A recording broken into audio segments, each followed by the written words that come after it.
here at East Coast Bakery, and today we are making bread with items you have in your pantry, which is excellent.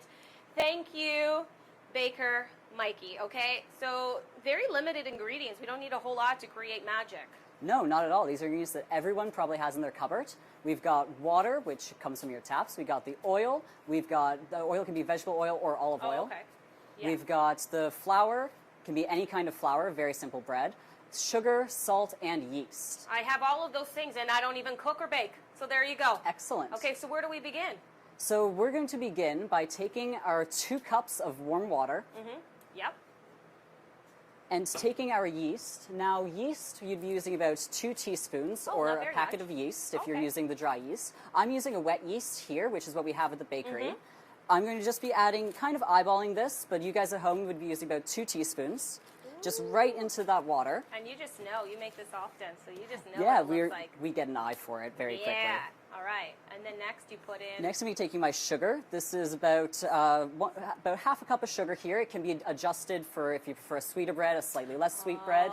All this does is feed the yeast a little bit so that we're able to activate it. So this goes right in here. Okay, simple, yep. Now at home, you'd give this a little bit of a stir, and you would then let this sit for about 5 minutes to activate the yeast, since you'd have a dry yeast rather than the wet yeast that we have. However, we can just skip that step and go right to making it. Okay. So now I'm going to take my oil, my 1/4 cup of oil, and I'm going to pour that right in there with the other wet ingredients. All right. Take a pinch of salt, salt to taste. Yeah. Do you throw salt over your shoulder?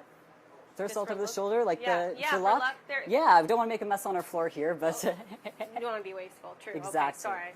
So now I'm going to take the flour, and this is about 5 to 6 cups of flour, plus a little bit extra as needed.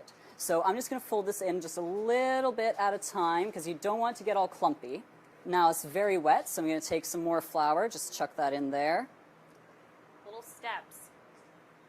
And just keep mixing till it forms a nice dough ball. Scraping down the sides as you go, kind of make sure that the bottom gets fluffed up and put on the top so you're not getting any extra sugar in the bottom. So here we have a dough we've already punched down. Punching it down just helps to kind of concentrate the dough, remove some of the larger air bubbles, but we still want to keep those nice small air bubbles that are going to go to the perfect crumb. It looks really good. So now you're just putting it in the pan to cook? So now I'm going to divide it in half and put it in the pan, because once it's in the pan, it has to rise for an additional ½ hour before we bake it. Okay. So that's going to give it a little bit more of a crumb to it, and those nice air bubbles. All right. And when we make a loaf, just divide it right in half. Doesn't have to be perfect. Going to stretch it out slightly, just form into a little loaf like that.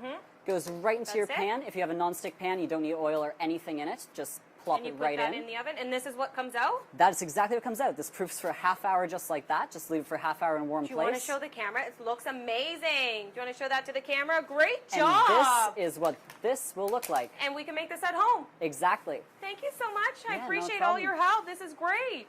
Woohoo! We can make bread at home. Bread for everybody.